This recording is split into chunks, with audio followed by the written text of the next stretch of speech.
for them to understand, to get the idea of what they said. So you can see most of them watch TV, watch movies to address this weakness, to achieve this objective.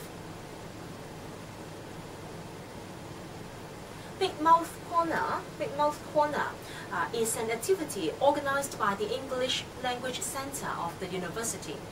In the evening of Thursday, there will be exchange students gathering on the podium of the campus, and local students can also join different groups, chatting and also practicing their English with native speakers of English.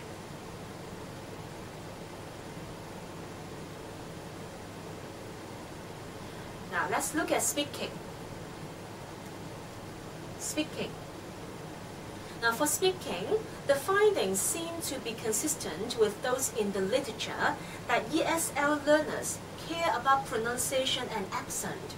So you can see these are the specific objectives they set: accent, accuracy, and fluency. Again, 52 students set speaking as the learning objective. Among the 52 students, 15 of them pay attention to accuracy. 15 of them paid more attention to accent, and 12 of them on accuracy, another 25 of them on fluency. Let's look at writing. So regarding writing, students are mostly concerned about using words correctly, the use of a variety of sentence structures, and also the correct use of tense.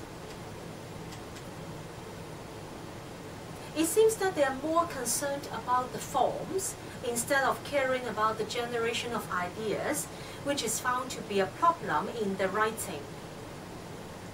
This is about relevance, the organization of ideas. So this is also a remark, a comment made by the examiners of the writing paper of the Hong Kong A-level public examinations.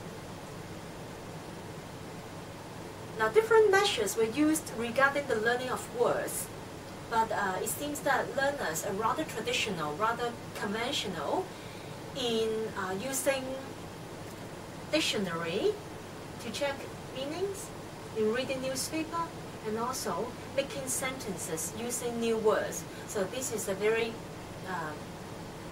common way for students to learn vocabulary, writing down new words in a book with the translation of meaning. From the learning evidence of students, it can be seen that students focus mainly on the dictionary meaning of words. Dictionary meanings of words, but not other parts, which are also important, like collocation, connotation, word association, etc. Now let's have a look at vocabulary.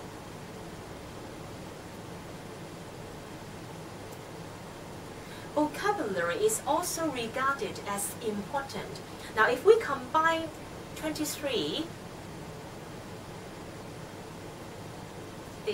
so if we combine these 23 here about using words correctly with the 11 students here, 11 students who work on vocabulary,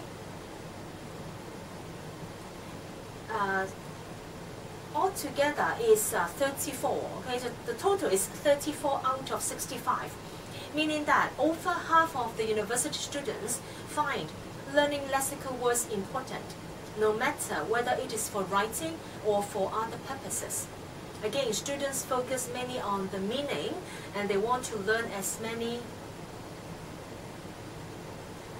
idioms, slang, phrasal verbs, vocabulary items as possible in order to be native-like.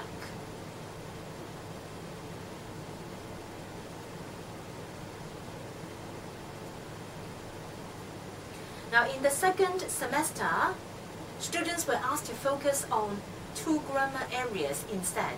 That's why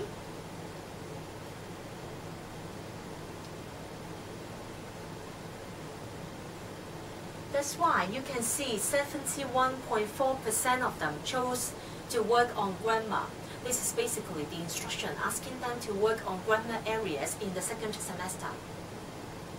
Despite the instruction of working on grammar areas, there were still 78% of students, you can see, 78.5% of students who chose to work on vocabulary, indicating their focus on the learning of words. Now this time, more students found collocation important. 13. Because they studied a course called lexical study in the first semester, so they would like to explore collocation more in the second semester.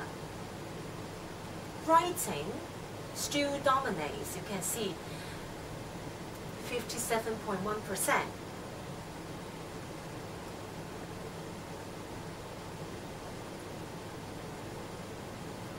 And it's about the use of sentence structure, punctuation, again, the correct use of tense. Now, so you can see, instead of asking ESL learners to fill in questionnaires showing their agreement and disagreement to different statements regarding their language learning beliefs, learning contracts seem to be a more reliable indicator reflecting what learners find important in the learning of English. Not only can we find out the possible correlation between one's English proficiency level and language learning beliefs, we could also be specific in examining language learning beliefs and the learner's performance or difficulties in different skills, like writing, listening, speaking, etc.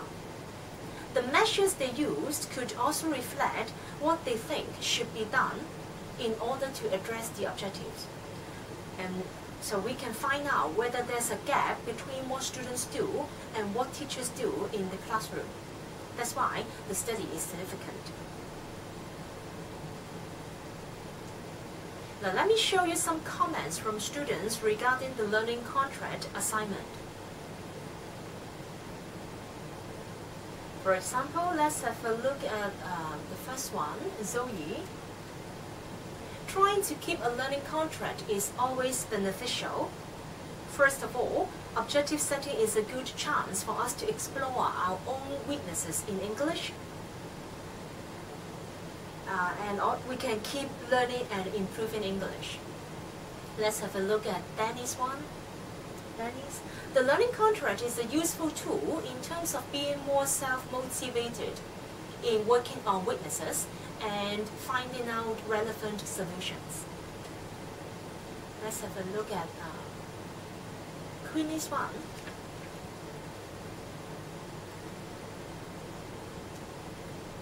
From trying to keep a learning contract, I have learned how to manage my time when learning. In this semester, I sometimes found it difficult for me to learn something when I was busy with the test and assignment of other subjects. This learning contract, however, reminds me to learn and finish something in a step-by-step manner. So it's about doing self-access work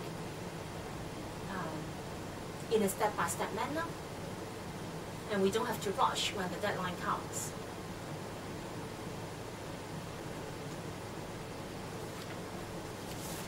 So data analysis is still going on. There will be findings from 5 more years regarding the learning objectives set by students and the measures they use to address the objectives. In order to find out if there's any correlation between English learning proficiency and language learning beliefs, more information should be collected from subjects regarding their English results or IELTS results. And information about the school banding, their English learning experience should also be collected to examine the possible factors shaping learners' language learning beliefs. So this study is significant not only in advancing knowledge in the research area, but also offers pedagogical implications for teachers to consider when teaching English to ESL learners. Thank you.